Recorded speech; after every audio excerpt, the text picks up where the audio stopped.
일본에서 기계공학을 전공하셨거나 재학 중인 분들이 계시다면 댓글로 의견 부탁드립니다. 참 부러운 것 같아. 또 한 가지 부러운 게 있어. 근데 그럼에도 불구하고 내가 좀 부러웠던 거는 뭐냐면은, 자, 이게 내 생각에 그게 좀 부러웠다.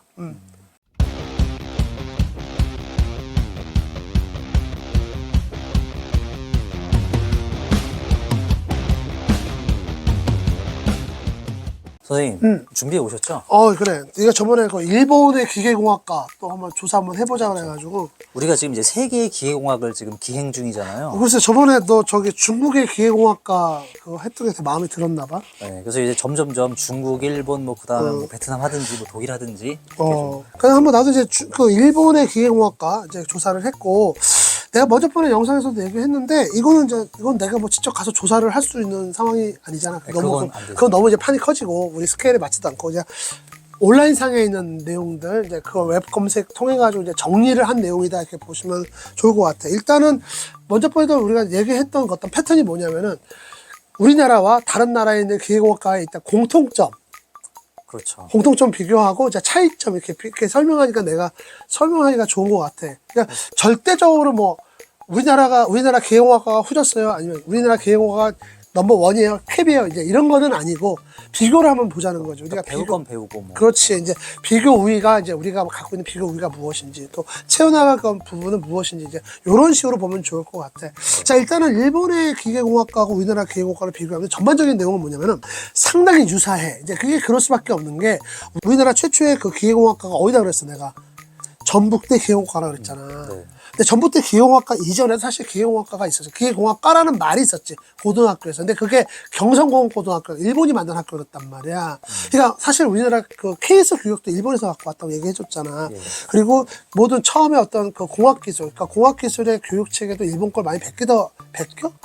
모티브를 하다 보니까 상당히 유사한 부분이 지금도 많아. 심지어 기술 자격체계도 굉장히 유사해. 일본에도 기술사라는 말이 있더라고. 단어 자체가. 기술사라는 말이. 갖고 왔을 수도 있겠네. 그렇지. 그러니까 기술 자격체계도 유사하고 하다 보니까 우리하고 일단은 전반적으로 많은 부분이 오버랩이 되는데, 그래도 차이점이 있더라. 어떤 차이가 있는지 이제 그걸 보는 게 재밌을 것 같아. 일단 공통점을 본다 그러면은 우리나라나 일본이나 대학에 입학하는 조건은 거의 유사해. 일본도 정규 대학에서 12전을 맞춰야 된다는 이제 그런 조건이 있고, 고등학교 졸업 정도를 인정하는 시험에서 합격을 해야 대학을 들어갈 수 있다, 이렇게 얘기가 나와 있고, 일본의 대학 중에서 이제 그 기계공학과가 우수한 기계공학과를 보유하고 있다고 말하는 이제 탑5 대학을 보니까, 도쿄대학, 교토대학, 그 다음에 도쿄공업대학교가 있어. 오사카, 시바우리 공업대학교 이렇게 나와 있는데, 재밌는 건 뭐냐면은 도쿄대학교하고 도쿄공업대학이 같은 지역에 있다? 그래서 이게 우리나라 입장에서는 이제 보통 이제 비슷한 이름이 학교가 같은 지역에 두 개 있으면은 하나는 4년제, 하나는 2년제 이런 경우가 이제 많이 있잖아. 근데 얘네는 그게 아니라 도쿄대학교는 학문 중심이야. 그러니까 여기는 학자나 교수님들이 이제 주로 배출을 하는 그런 대학이고, 그 도쿄공업대학교는 실무자, 그러니까 엔지니어를 육성하는 데 더 초점이 맞춰져 있어. 그러니까 이런 거는 우리나라 같은 경우는 약간 이제 뭐 서열화돼, 서연고 이렇게 뭐 서성한 뭐 이렇게 좀 서열화가 돼 있잖아. 그렇죠. 근데 얘네들은 그런 것들은 조금 부럽더라고. 어떤 목적이 좀 달라. 그러니까 우리나라가 이 두 대학을 보면 어디가 더 이제 입결이 높냐 이걸로만 이제. 그렇지. 어디가 이제 또 수도권 같은 도쿄지만 인도쿄냐 이제 이렇게. 인도쿄냐 사이드 도쿄냐 이제 이렇게 볼 텐데, 그런 게 아니라 그러니까 다른 거죠. 참 이게 나도 저번에 중국을 봐도 그렇고 우리 일본을 봐도 그렇고 그건 좀 부럽더라. 우리나라는 대학을 평가하는 게 딱 두 가지밖에 없잖아. 딱 그 서열화됐잖아. 서영고, 그다음에 서성한 이렇게 쭉 거기서 어디 차지하느냐 그게 있고, 그다음에 인서울이 아니야. 그렇죠. 거기서 많이 차이 나죠.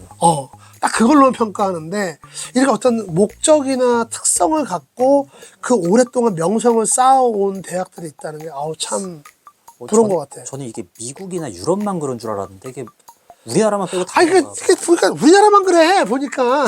우리나라만 독특한 거네요. 참, 그게 좀 어려워. 자, 좀 그런 게 있고, 자, 특히나 이제 우리 교토공업대학교 같은 경우는 이제 기술센터, 그러니까 기술센터란 말은 많잖아. 흔한 말인데, 특히 우리 도쿄공업대학교 같은 경우는 그 기술센터라고 하는 그 센터를 중심으로 해서 산학협력이 이루어져. 그러니까 산학협력이란 뭐냐면, 그러니까 그 실제로 기업과 그 대학과의 교류가 이루어져. 우리나라도 있기는 한데 실상이 그렇게, 그러니까 우리나라의 그 이런 산학협력은 사실상 보면은 그 산학협력기관이 해야 되는 여러 가지 기능이 있거든. 예를 들어서 이제 기술협력, 인재 양성, 그 다음에 그 미래의 어떤 먹거리에 필요한 이제 즉각적인 인재들을 갖다가 미리 훈련하는, 미래 인재 육성에 필요한 어떤 그런 기반 데이터나 인프라를 미리 선점하는 그런 기능이 있는데, 우리나라의 산학협력 은 약간 좀 뭐랄까, 우리 학교 나온 애들 취업시켜주세요, 약간 이런 식으로 가는 거지. 근데 여기는 완전히 실제적으로 그게 잘 이루어지고 있다는. 그렇지. 아주 유기적으로 지금 이루어지고 있는. 그러니까 그리고 되게 오래됐어. 이미 역사가 긴 거죠. 굉장히 역사가 길어. 그러니까 그렇게 좀 되어 있는 지금 상황이야. 그래서 물론 이제 또 이런 얘기 하시면 실제로 좀 이 영상 보시는 분들 중에 일본에서 유학을 하셨거나 이런 분들이 보시게 되면 그건 좀 아닌 것 같아. 이런 부분이 있을 수도 있어. 왜냐면 아까도 말했듯이 내가 이제 온라인을 검색했기 때문에. 근데 거기도 나오더라고. 이 기술센터가 되게 여러 가지 일을 하는데 거기서 나오는 좀 폐단들도 없잖아. 있긴 있겠죠. 하지만 전반적으로 봤을 때는 아직도 그 중추의 기능을 하고 있는. 좀 파워가 있어, 학교 안에서. 학교 안에서 좀 파워가 있고, 좀, 좋은 역할을 하고 있다, 이렇게 보면 되겠고. 또 우리나라하고 비슷한 게 뭐냐면은, 커리큘럼이 굉장히 비슷해. 이건 중국도 비슷해. 중국도 비슷했죠. 그래서 이게 왜 그런가, 이제 이거 내가 이제 뭐, 세세하게 얘기하는 것보다는 이렇게 보면 될 것 같아. 이 공학 인증 프로그램이 있다는구만, 이 국제적으로. 예. 그러니까 서로 엔지니어들이 이렇게 교류하기에 편할 수 있도록 공학 인증 프로그램이 있고 거기에 들어와 있는 대학들이 되게 많아. 그러니까 우리나라 대학도 그렇고 중국에 있는 대학도 그렇고 그 일본의 대학들도 이 프로그램 안에 다 들어와 있다면은 커리큘럼이 비슷할 수밖에 없어. 그렇겠죠. 그래서 예전에 우리가 예전에도 한번 그런 얘기를 했었는데, 대학에서 이 학생들이 이제 자꾸 이 공학이나 역학을 안 하려고 하니까 이걸 빼버리고 그냥 눈에 보이는 어떤 뭐 CAD, 시뮬레이션, 이제 이런 거 위주로 하려고 한다. 이제 우리가 그거 가지고 이러면 이런 현상이 있다. 이제 그걸 얘기를 하면 나는 좀 그런 적이 있었고 영상을 찍은 적이 있잖아. 근데 그렇게 한다 그러면 이 인증 프로그램에서 못 들어오는 거지. 그런 대학들은. 그렇죠. 그렇게 보면 돼. 여기서는 이제 그런 부분이 있고, 한 가지 좀 특이한 건 우리나라 다른 게 뭐냐면 여기는 기계역학이라는 과목이 좀 세더라고. 기계역학. 그래서 우리는 보통 이제 우리나라 같은 이제 기계역학 그러면은 그게 뭐지 그냥 뭐 재료, 열, 유체를 합쳐가지고 기계역학이라고 하나 보다 뭐 요 정도 선에서 이해할 수 있는데, 일본에서의 기계역학이라고 하면은 재료역학하고 정역학, 동역학을 합쳐놓은 그런 형태야. 근데 여기도 동역학은 따로 배워. 네. 따로 배우는데 약간 그런 형태로 운영이 되고 있고, 나머지는 거의 그냥 비슷해. 뭐 여기도 CAD 배우고 진동 배우고 막 그러고 있더라고. 그래서 이런 부분은 상당히 이제 비슷한 부분이고, 자, 그 다음에 이걸 한번 알아봤어. 그 일본에서 이제 기계공학을 전공한 학생들이 선호도. 예. 이거는 좀 우리나라하고 달라. 달라요. 중국하고 우리나라는 공대 안에서 기계공학과의 선호도가 그냥 중상, 그러니까 중보다는 높고 아주 높진 않고 이런 거잖아요. 그러니까 우리 위에 항상 있는 학과들이 뭐 전자공학, 그 다음에 소프트웨어, 그쵸. 이런 학과들이 이제 우리 위쪽에 이렇게 포진하고, 그 다음에 이제 기계공학 이렇게 했는데, 일본은 기계공학과가 넘버1은 아니지만 항상 2위나 3위를 차지해. 그거는 좀. 그러니까 기계공학과에 대한 선호도가 높아. 근데 그 이유가 이제 뒤에 가면 나온다. 예. 그러니까 일본에서, 그러니까 여기서 딱 기계공학 전공해서 일본 가면은 저 기계공학과 나왔는데요. 그러면 너 공부 잘했구나 이렇게 나오는 거야. 그거 전자 떨어져서 간 거 이런 느낌. 아니야, 그런 거 아니야. 그런 거 아니고. 좀 놀랍네요. 좀 그렇게 돼 있어. 자, 그러면 이제 본격적으로 우리 일본의 기계공학과하고 우리 한국의 기계공학과의 좀 차이점을 얘기한다 그러면은, 이제 우리 기계공학과 내가 좀 궁금했던 게, 일본에서 기계공학을 전공한 친구들은 돈을 얼마나 받는지 이게 좀 궁금했어. 그것도 좀 궁금해요. 근데 일본 같은 경우는 이제 초봉이 한 4천만 원 수준에서 연결이 돼요. 이렇게 4천만 원 선에 평균 초봉이 형성이 돼 있더라고.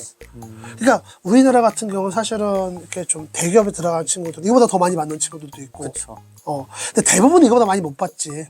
대졸 초임이라고 하면은 나는 이걸 못 봤는데 일본은 대기업을 가던 중소기업을 가던 그냥 이 정도 선에서 이렇게 딱 형성이 돼 있는 거야. 그렇군요. 근데 이거는 뭐 장점이 될 수도 있고 단점이 될 수도 있어. 대졸 초임이 한 이 정도 형성이 돼 있어서 우리나라로 본다면 약간 중견기업의 그 상위층에 있는 중견기업에서 이게 전방위적으로 이렇게 포진이 돼 있다 이렇게 이제 보면 되겠고 일본이 지금 취업률을 봐야 돼. 일본의 취업률을 봐야 되는데 일본이 지금 취업률이 엄청 높아. 물론 이것도 이면에 뭐 여러 가지 얘기가 있어. 아무래도 정규직보다는 비정규직의 비율이 높고 그 다음에 좀 기업의 어떤 그 업무 강도가 우리나라 신입사원들이 느끼는 업무 강도에 비교하자 비교도 높다 뭐 이런 얘기도 있겠는데 어쨌든 일본의 취업률은 현재 2024년도 봄을 기준으로 해가지고 98%야. 98%. 그러니까 이건 기계공학과가 아니라 전반적으로 대졸자들의 이렇게 있어. 그래가지고 상당히 지금 일본 같은 경우는 일단은 수치상으로 보면 취업이 잘 된다고는 하는데 그것도 이면에 뭐 다른 얘기도 있으니까 일단 이건 수치만 봐야 돼. 수치만 봐야 되고 근데 수치가 높은 것도 의미가 없는 건 아니야. 의미가 있죠. 우리나라 같은 경우는 지금 일자리 개수가 한 사람당 0.28명이잖아. 네. 그러니까 이 정도 그래도 뭐 이제 얻은 면이 있다고 해도 이 정도면 뭐 대단한 거죠. 거의 다 간다고 봐야 돼. 특별한 경우가 아니면. 그래서 이게 그 2022년도 3년도 자료에 보면은 일본의 기계공학과 학생들의 취업률이라든가 취업 가능성을 지수 나타내는 그 수치가 있더라고. 보면은 일반 다른 타 학생들에 비해서 높다. 선호도도 높고 취업도 잘 된다. 이제 이렇게 돼 있었는데 지금 2판까지 오니까 이제 그게 의미가 없어진 거지. 다 잘 돼. 이제 이 수치 안에서 우리가 이제 기계공학과, 일본의 기계공학을 전공 학생들의 어떤 능력치를 볼 수 있는 게 하나가 있는 게 뭐냐면은 취업은 어차피 똑바로 잘 되는데 그 안에서도 내가 원하는 곳을 갈 수 있느냐 없느냐 이제 요게 또 달라지잖아. 그렇죠. 근데 우리 기계공학과를 전공한 우리 일본 학생들 같은 경우는 선택 폭이 굉장히 넓대. 선택의 폭이. 그래서 본인들의 원하는 곳으로 갔습니까라고 물어봤을 때, 난 내가 원하는 분야로 갔거나 아니면 그 비슷한 분야로 왔다라고 하는 만족도가 높아. 그거 쉽지 않은데요. 쉽지 않아. 근데 여긴 높아. 그러니까 이것만 보면은 굉장히, 나도 일본에서 취업해야 되는 거 아니야? 막 일본 이렇게. 가야 되겠다. 일본은 가야겠다. 이런 생각이 나오는 거죠. 그래서 실제로 내가 이 자료를 조사를 하는데, 그 일본의 유학이라든가, 일본 취업을 검토하는 학생들이 굉장히 많아. 지금 인터넷상에도 그런 글들이나 문의를 하는 그런 사이트들이나 또 그런 걸 전문적으로 또 이렇게 연계시켜주는 그런 프로그램을 자체적으로 갖고 있는 업체들. 네. 이런 쪽에서 굉장히 그런 내용이 좀 많아. 그래서 그렇다고 일본에 간다고 해서 뭐 장밋빛 미래가 무조건 펼쳐지는 건 아니지만 일단 기회가 많은 거는 그거 자체는 확실해. 그렇죠. 근데 뭐 또 이런 얘기하면 누가 그럴까? 일본 가봤자 외노자 아니냐? 또 그렇게 할 수 있는데 일본에 간다고 해서 뭐 물가도 높고 뭐 생활 수준이나 이런 거 봤을 때 우리나라보다 높지 않은데 여기서 실업자가 되느니 난 가겠다 이런 분들도 굉장히 많은 거야. 그런 분들을 봐야지. 그리고 일본에서는 어쨌든 이제 요렇게 지금 운영이 되고 있고 이제 일본도 졸업하거나 자격증 우리나라처럼 많이 따는지 봤어. 네. 자격증 많이 따. 그래서 일본 같은 경우는 일본 학교 졸업하고 자격증 따는 사람이 거의 20%야.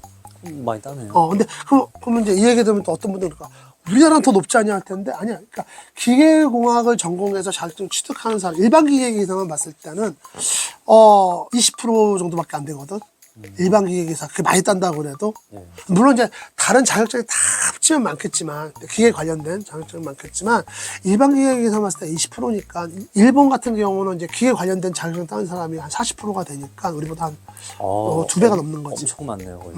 엄청 많이 이제 따는 거지. 이제 이런 부분이 좀 많이 좀 부럽더라고. 근데 이거는 뭐 기계공학과가 잘했다는 게 아니라 사실은 이제 어떤 상황이잖아. 현상이니까. 또 한 가지 부러운 게 있어, 근데. 그럼에도 불구하고. 자, 일본에서 이제 기계공학 전공한 친구들이 많이 다가는 기업이 어딘가를 이제 조사를 쭉 해봤어. 그래서 이거는 일본 후생성의 어떤 데이터도 있어야 되고, 일본에 이제 우리나라의 약간 고용노동 같은 이제 그런 데이터도 봐야 되는데, 일단은 많이 다는 업체들의 어떤 빅3가 나왔어. 제일 많이 가는 게요. 혼다, 도요타, 그 다음에 미쯔비시 중공업이야. 이거는 탑 기업인데 뭐 많이 갈 수가 있나요? 일본의 기계공학과 졸업해서 많이 가는 기업들. 근데 문제는 뭐냐면 이 업체들이 다 대기업이야. 근데 이거 말고도 많이 나오는 업체들이 뭐 소니라든가 소니 뭐, 뭐 스미토모라든가 이스주라든가 막 이런 기업들인데 이런 기업들이 다 대기업이거든. 일본 안에서 대기업, 글로벌 기업들이야. 그렇죠. 그 얘기는 뭐냐면 일본에서는 대기업 전체 일자리 중에서 대기업 일자리가 40%가 넘어. 그게 42% 정도 된다. 그게 가능하군요. 그러니까 일본은 대기업이 그만큼 많은 거야. 그러니까 우리나라는 대기업 그러면은 사실 대기업 일자리 너무 적어 보니까 그러니까 대기업이 너무 적어 우리나라가. 그 뭐 몇 프로 되나요? 뭐 그러니까. 비교가 무슨 뭐 거의 배도 아니죠. 비교가. 그러니까 이거 보니까 되게 부럽더라. 그러니까 얘기하자면은 대기업에 취업하는 게 뭐 좀 쉽다, 훨씬 쉬운 거잖아요. 일자리가 많으니까. 많으니까 상상적으로. 거기다 두 개, 중견기업까지 합친 전체 일자리의 73%가 대기업 중견, 우리나라에 말하는 중견기업 일자리란 말이야. 그러니까 여긴 지읒소 기업이 설 자리가 없네요. 워낙에 이런 큰 기업들이 많으니까. 그렇게 됐지. 그러니까 실업률 보면 솔직히 얘기하면 이제 이거 선생님 얘기 듣고 뒷얘기 안 들으신 분은 지읒소 기업이 맞나 보지 이렇게 생각했을 거잖아요. 근데 그렇지. 그게 아니네요, 보니까. 그렇지. 그러니까 사실은 일본에서는 모르겠지만 이걸 제3자, 나 같은 제3자, 외국인이 봤을 때는 중견기업하고 대기업의 어떤 경계가 거의 의미가 없는? 이 사실 알면은 뭐 다 일본 가려고 만져. 자, 그래서 내가 또 알아봤어. 그러면은 우리나라의 기계공학도가 일본 가서 취업하는데 우리가 유리한 게 있는가? 예. 이제 알아봤어. 일단 자격증을 알아봤는데 좀 이건 안타까운 얘기긴 한데 이거는 우리가 고용노동부에다 좀 질의를 하든가 좀 우리가 고용노동부나 산업인력공단에 좀 푸시를 해야 될 것 같기는 해. 이 자리를 빌어서 뭐냐면은 이 국제 상호 교류 시스템이라는 게 있거든. 그런 프로그램이 있어. 자격증 교류 시스템. 정보통신 쪽은 있어. 우리나라에서 정보통신 자격증을 따면은 일본에서 그걸 인정을 해줘. 통용이 되는 거죠. 통용이 되는 거야. 딱 그거 하나. 그거. 근데 그거는 중국도 그래. 그 어떻게 보면 중국, 일본, 한국이 그 자격증 같은 경우는 다 이제 인정을 해. 근데 이거는 뭐 뻔하잖아. 왜 그랬겠어? IT 인력. 그것 때문에 그런 거야. 근데 아직 기계 관련 자격증은 이 프로그램에 들어가 있지가 않아. 한국에서만 사용될 수 있는. 근데 이제 요런 게 있더라고. 일본의 어느 현에 가면은 우리나라에 이거는 이제 우리나라에 건설기계 관련된 자격증 있잖아. 건설기계 기사, 공조냉동기사 같은 경우는 그 현지에 그 장비 운용 기사로 좀 인정을 해주는 데가 일부 있어. 근데 그 기업만 그러는 거. 그 기업이나 그 지역에서만 그런 것 지역에서. 같아. 또 있긴 있군요. 있기는 있는데 이제 그렇다고 해서 또 그닥 또 우리나라에서 또 기계공학 전공한 사람들이 또 갔을 때 일본 한국의 기계공학 전공한 친구들 일 잘하는데 한번 우리는 우대해줄게 이런 것도 사실은 없어. 그러니까 맨 땅에 헤딩을 해야 되는데 그래도 안 한 것보다는 낫지 않겠나. 이런 생각이 들고 근데 이제 이런 건 있더라고. 이제 우리가 이제 일본의 대학에 대해서 이제 공부를 이렇게 했지만 사실상 일본에 있는 엔지니어들이 우리 한국에서 온 엔지니어를 봤을 때 기술 수준을 어떻게 볼까 객관적으로 이제 요거는 한번 생각을 해봐야 돼. 쟤네들 공부 열심히 잘해서 머리 좋은 애들이 왔겠지 이렇게 볼까 아니면은 우리가 가르쳐줘야 될 대상이야 이렇게 볼까. 그거는 각자 한번 뭐 물어볼 사항이라고 생각을 하거든. 그러니까 이게 내가 왜 이런 얘기를 하냐면은 사실 우리나라가 기계공학과의 탄생 자체도 일본보다 늦었고 지금 어떤 시스템이 이제 돌아가는 걸 대충 보면은 일본에는 대기업이 많아. 그런 대기업들이 대학을 지원을 해. 그런 대학에는 기술센터라고 하는 또 어떤 중간다리 역할을 하는 어떤 그런 시스템 하는 역할을 하는 그런 또 조직이 있어. 그런 조직에서 애들을 육성을 해. 그러면 누가 더 경쟁력을 갖고 있을까? 국제적 경쟁력이 일본 내에서.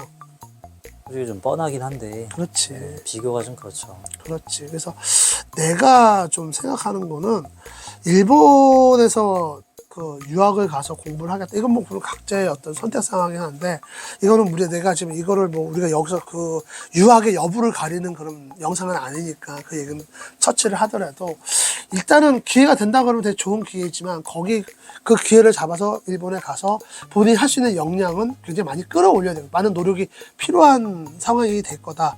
이렇게 볼 수는 있겠지. 그런 부분이 있어. 또 한 가지 일본에 있는 대학들이 내가 좀 부러웠던 건 뭐냐면은, 자, 일본의 기계공학을 전공해서 노벨상을 받은 사람은 없지만, 노벨상 수상자가 되게 많은 거야. 일본에 많이 있죠. 나는 몇 명 이렇게 되는 줄 알았는데, 보니까, 일단은 우리 이공계만 보면 노벨상 중에서 물리학상이 9명을 받았어. 그 다음에 화학상은 8명을 받았고, 그 다음에 이제 생리의학 중에서 5명이 노벨상을 받았단 말이야. 대단, 비교도 안 되게 많다. 그러니까 이게, 그 우리나라 뭐, 노벨상 받은 거고, 뭐, 공대하고 뭐, 기계공학하고 무슨 상관, 이렇게 보시는 분도 있겠지만, 나는 이런 걸 봐. 학문의 토대, 그 학문이 유지되는 어떤 생태계적 환경을 보는다 그러면은, 사실 좀 우리나라보다는 좀 좋은 환경에서 학생이나 교수님들이나 학자들에게 연구를 하고 있는 게 아닌가 하는 생각이 들고, 그런 환경이 조성되었기 때문에 더 우수한 엔지니어가 나오는 게 아닌가. 이런 그러니까 중국은 단순하게 뭐 우리나라하고 이렇게 비교했을 때 뭐 얘네는 영어를 원서를 보기 때문에 우리가 영어를 잘한다. 그리고 정부에서 밀어주기 때문에 더 빨리 열심히 클 수 있다. 그리고 중국 같은 경우는 말했지만 우리나라하고 완전히 기업 생태가 완전 다르잖아. 걔들은 월요일부터 토요일까지 일해야 되고 아침 9시부터 밤 9시까지 일해야 되고 뭐 이런 환경에 익숙해 있기 때문에 뭐 이렇게 얘기를 했다 그러면 일본은 좀 포괄적으로 볼 필요가 있더라고. 그러니까 생태계가 너무 잘 구성이 돼 있어. 우리 기계공학과의 입장에서 본다 그러면. 그래서 정말 부럽다. 부럽다. 이렇게 보면 되겠고. 이거는 이제 또 부러움을 좀 한 방에 정리할 수 있는 일본의 한 교육 기관이 있는데, 그게 이제 일본의 과학기술진흥기구라고 하죠. JST라고 있더라고. 이 JST도 굉장히 오래된 그런 기관이기는 한데, 사실 이제 아까 말했던 각 대학에 있는 기술센터들이 이 JST의 어떤 공식적으로는 아니지만 굉장히 유기적인 관계를 가지고 밑에서 이렇게 움직여. 여기 이제 JST가 하는 일은 이 이제 공학을 배운 학생들 중에서 물론 이제 이걸 학문적으로 발전해야 할 부분이 있고 실무적으로 발전해야 될 부분이 있잖아요. 그걸 일단 가려내더라고, 이쪽에서는. 우리나라처럼 교육부에서 다 관할하고 이런 게 아니라 이런 센터가 따로 있는 거예요. 따로 있어. 굉장히. 그리고 물론 이제 여기서 구성하는 분들이 뭐 교수님들인지 뭐 학자인지 정치인지 나는 그것까지는 모르겠지만 어쨌든 여기서 일을 굉장히 잘해. 이런 다른 센터, 우리는 없는 거잖아요. 이런 센터가. 얘는 있고. 우리나라도 기술진흥협회라고 있지.